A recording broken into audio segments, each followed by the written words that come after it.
We often use the biggest AI model for almost everything, whether it is writing code, running agents, searching documents, or making a decision inside a workflow. But doing that for every workflow increases the cost exponentially because most part of the AI workflow is not that hard. So Anthropic recently introduced a new approach to fix this. It is called Advisor Tool.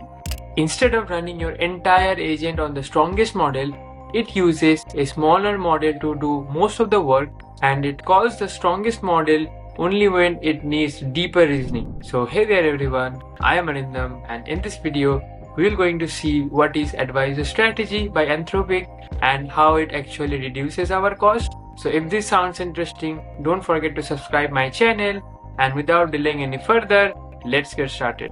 The overall idea is quite straightforward. You run your agent on smaller models like Claude Sonnet or Claude Haiku. This model acts like an executor. It reads files, calls tools, searches the data, and progresses through the workflow. But when it reaches a difficult decision, it calls for a stronger model. For the instance, we can think of Opus 4.6 as stronger model. So this will work as an advisor, but as the name suggests, Claude Opus will not execute the task. It will just give the advices, and then the smaller model like Haiku or Sonnet will perform the task. So if this is not clear, let's understand this with the diagram that the Anthropic team shared. So in this diagram, we can see that the main loop is working on the executor, which is the smaller model. So this is basically the place where everything will happen.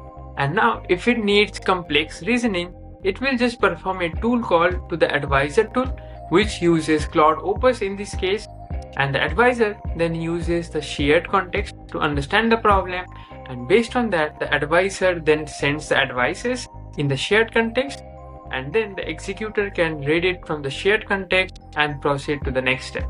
And one thing to remember here is the advisor reads the same context as the executor. So there is no separate context for the executor and the advisor.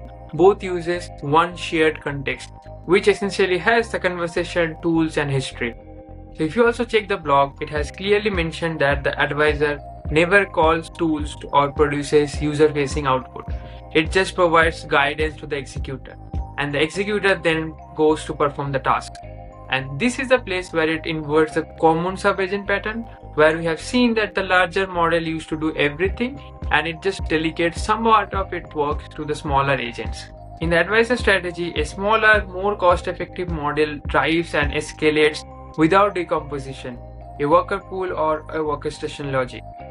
So that is the biggest difference between the common sub-agent pattern and this advisory pattern. Here the smaller model can work without calling the advisory tool. In the other case, the frontier models usually orchestrate everything. As mentioned here, frontier level reasoning applies only when the executor needs it, and the rest of the run stays at executor level cost. So you can understand that we are not using opus or frontier models for every task. So quite naturally the cost goes down a lot. And so in their evaluations, Sonnet with opus as an advisor showed a 2.7% point increase on SWE bench multilingual over Sonnet alone, while reducing the cost per agentic task by 11.9%, which is a big decrease in cost. So we can see in this chart itself, the Sonnet 4.6 high solo, it cost around $1 and the score was around 72%, whereas with Sonnet 4.6 with Opus as an advisor, it scored 74.8%, and the cost was also less, which is less than $1, which means that approach is much better than the traditional ones. To be honest, I also faced issues while using Opus model in Claude Code. It used to cost me a lot. So what I used to do is I used Opus model for the planning part, and then for the execution part I used to do Haiku or Sonnet.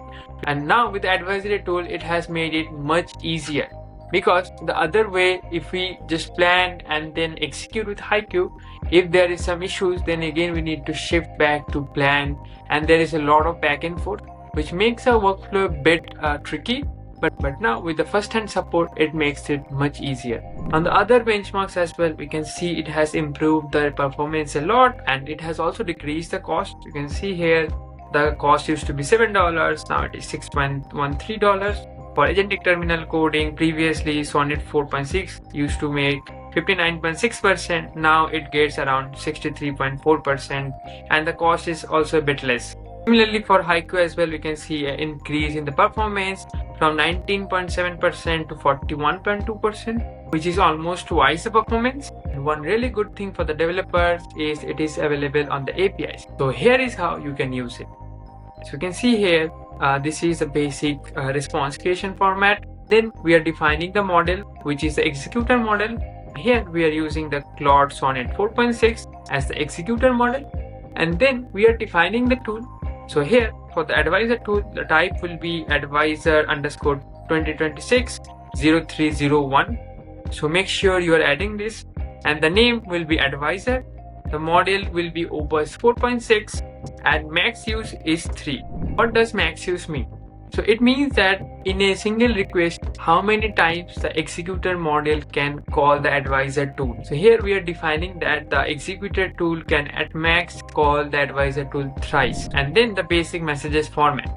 And if you want to explore more, you can go to the advisor tool in their API docs. They have clearly mentioned when to use it and the model compatibility, which model to use for advisory and what will be the executor model. And also the advisor tool is available in beta on the Cloud API. Overall, if you're working with coding agents like Claude Code or building research agent or long-running AI workflows, the advisor tool is worth looking at. Also, if you want me to implement this in details using the Cloud API, do let me know in the comments. I will create a follow-up video on that. I hope you found this video helpful. If so, don't forget to share it with your friends. And thanks a lot for watching this video till the end. I will see you in the next video. Bye.